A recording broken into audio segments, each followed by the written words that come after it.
AutoCAD শিখুন খুব সহজেই, বিশেষ করে যারা নতুন আছেন তারা এই ভিডিওটা দেখবেন। অটোক্যাড সফটওয়্যারটা ওপেন করার পর এই রকম একটা ইন্টারফেস আসবে। আমরা এখন ইউনিটসগুলো সেট আপ করবো। ইউএন লেখে এন্টার, কি লেখে এন্টার? ইউএন লেখে এন্টার। ইউএনটা হলো ড্রয়িং ইউনিটস।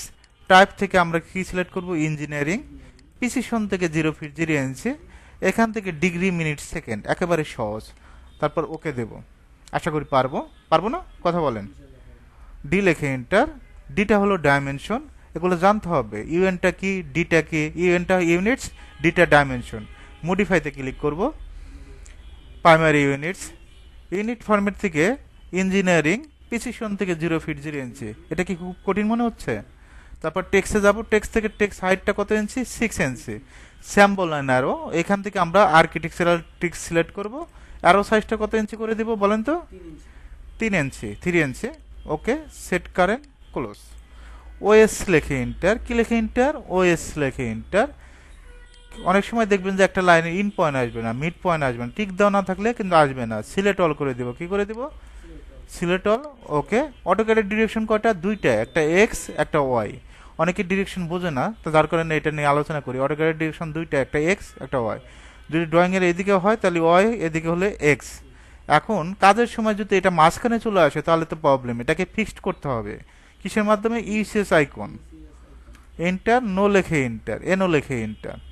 এখন আমরা যে পেজ সেটআপগুলো করলাম, ইমেজগুলো সেটআপ করলাম, আসলে ঠিক আছে নাকি এটা তো দেখতে হবে। এল লেখে এন্টার। লাইনের শর্টকাট কি? এল লেখে এন্টার। ফার্স্ট পয়েন্ট ক্লিক করব। লাইনটা F8 দিয়ে সোজা করব। যাদের F8 কাজ করবে না, স্ট্রেট হবে না, তারা কন্ট্রোল এল দিবেন। কন্ট্রোল এল, কন্ট্রোল এল। কন্ট্রোল এল তে অ্যাঙ্গেল হবে, কন্ট্রোল এল তে স্ট্রেট হবে। আমরা এখান থেকে 4 ফিট নেব। কত feet? 4 feet. Dimension shortcut DLI লেখে enter. First point, second point, এখান থেকে ডাইমেনশন 4 ফিট। তার মানে আমাদের পেজ সেটআপ ঠিক আছে। অনেকেই আবার কি করে, এই যে লাইন দিয়ে এখানে ক্লিক করে, এখান দিয়েও কাজ করা যাবে। ডিসপ্লে থেকে লাইন, এখান থেকে আমরা লাইন নেব 3 ফিট। কত ফিট? 3 ফিট।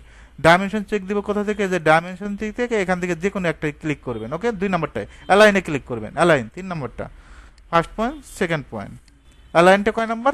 3 নাম্বার। এটা দিয়েও চেক দেওয়া যায়। আপনি যদি ডট টুলবারের আন্ডারে যান, কোন টুলবারের আন্ডারে? ডট টুলবারের লাইন। অনেকভাবে কাজ করা যায় অটোক্যাডে।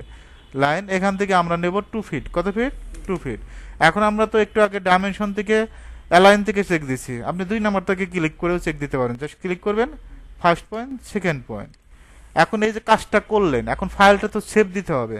কিভাবে সেভ দিবেন? Control S. কন্ট্রোল, এইরকম একটা ইন্টারফেস আসবে। অনেকেই ফাইলটা খুঁজে পায় না যে ফাইলটা কোথায় সেভ দিচ্ছেন। অবশ্যই ডেস্কটপটা উল্লেখ করবেন। ডেস্কটপ বলতে ডিসপ্লে সামনে। এখান থেকে আমি ক্যাট বিডি নামে সেভ দিচ্ছি। Cat BD. সেভে ক্লিক করব। এখন কি নামে সেভ হয়েছে? ক্যাট বিডি নামে। এখন এটা কোথায় সেভ হয়েছে? ডেস্কটপ। ডেস্কটপ একটু দেখবেন যে ক্যাট বিডি নামে, যে অলরেডি ফাইলটা কিন্তু শো করছে।